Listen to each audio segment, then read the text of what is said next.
continuación escucharemos el testimonio del señor Sayo. El micrófono.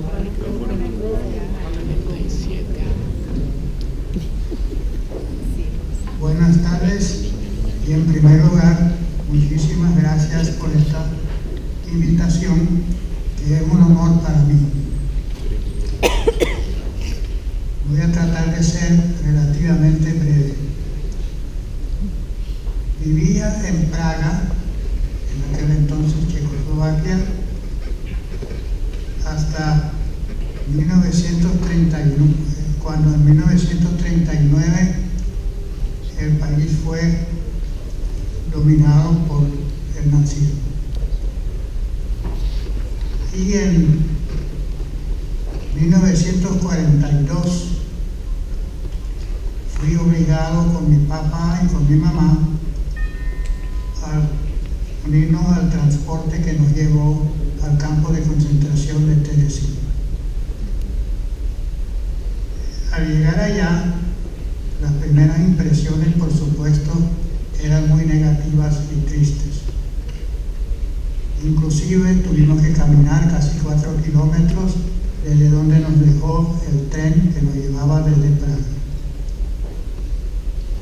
Durante mi estadía en el campo, conocí a mi gran amigo, que en paz descanse, el doctor Harry Oses, padre de Miki y sus hermanos que están aquí presentes. Durante la estadía mía en el campo, pasó un buen tiempo que me llevaron a una escuela. El edificio era de una escuela. En el salón a donde me llevaron, habían literas de 3 niveles, y entre los que llegaban y los que se salían porque lo llevaban en transporte a otra parte, calculamos que había entre 70 y 80 muchachos. De ellos, apenas 5 sobrevivimos.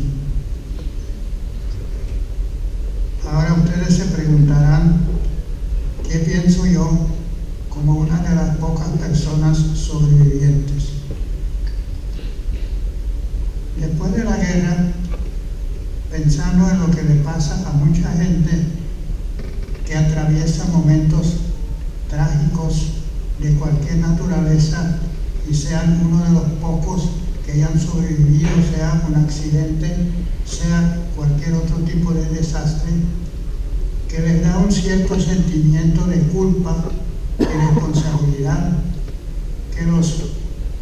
que mantiene por el resto de su vida. Yo tomé una decisión ya en aquel entonces de que eso no lo iba a permitir, que como sobreviviente que soy, he llevado una vida lo más normal posible.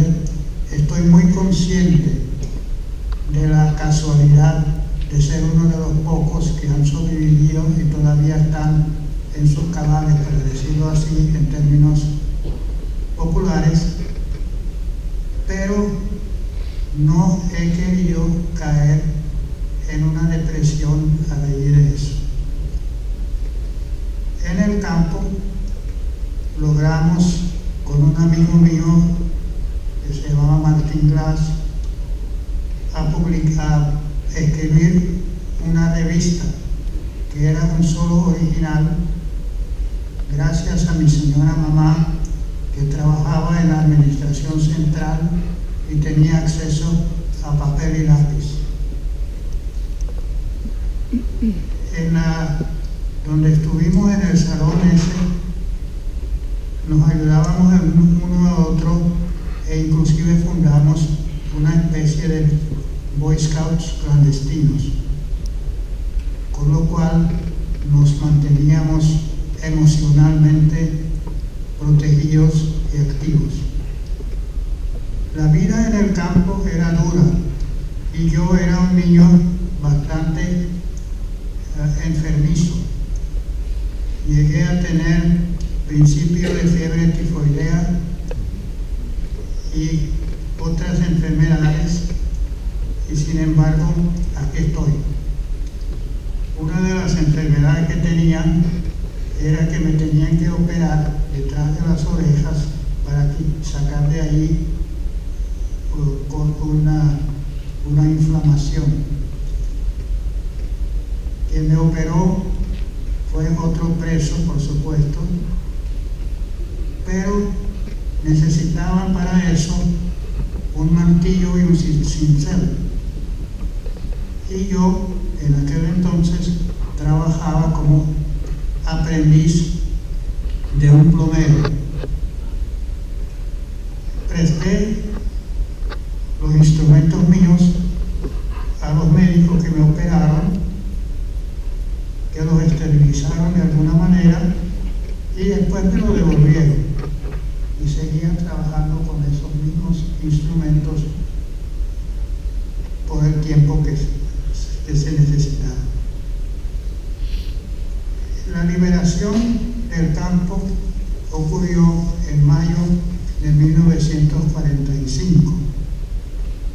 Unos vecinos nuestros de Praga nos fueron a buscar y localizaron a mi mamá y a mí, pero por supuesto no a mi papá.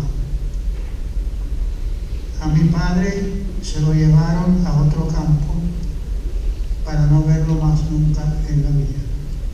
Recuerdo como hoy el momento de la despedida de mi papá enfrente del edificio donde tenía que entrar para despedirse de nosotros, y ya teníamos algún presentimiento de que a lo mejor no nos veíamos, y así fue.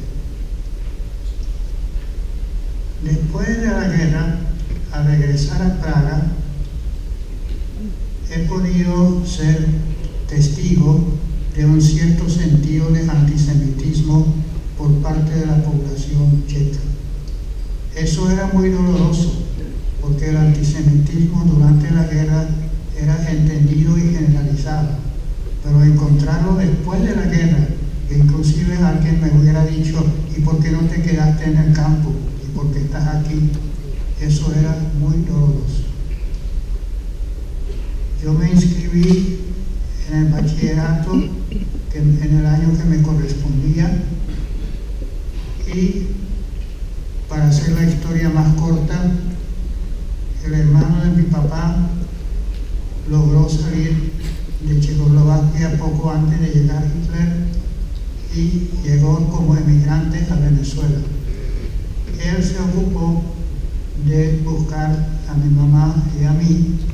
Así, en febrero de 1948 llegamos en un barco de inmigrantes a Puerto Cabello, y de ahí viajamos en aquel entonces por 2 días, de Puerto Cabello a Maracay un día y de Maracay a Caracas al día siguiente. Era una sorpresa para mí la vida en Caracas. Aprendí español y fui al 5º año de bachillerato, después de haber falsificado mi certificado de Praga como si estuviera ya casi en el penúltimo año, que no era cierto. Luego pasé 2 años y medio en la Universidad Central de Venezuela hasta que fuera cerrada por Pérez Jiménez. Y empecé a trabajar en una empresa, primero como un empleado de menor categoría, y poco a poco llegué a ser el vicepresidente ejecutivo. Se puede decir, en cierto modo, que yo soy un testigo de sobreviviente de dictaduras. Yo sobreviví de dictaduras. La de Stalin, la de Hitler y la de Pérez Jiménez. Esa era una experiencia bastante dura, pero atestigué con mi propia persona que las dictaduras no son eternas.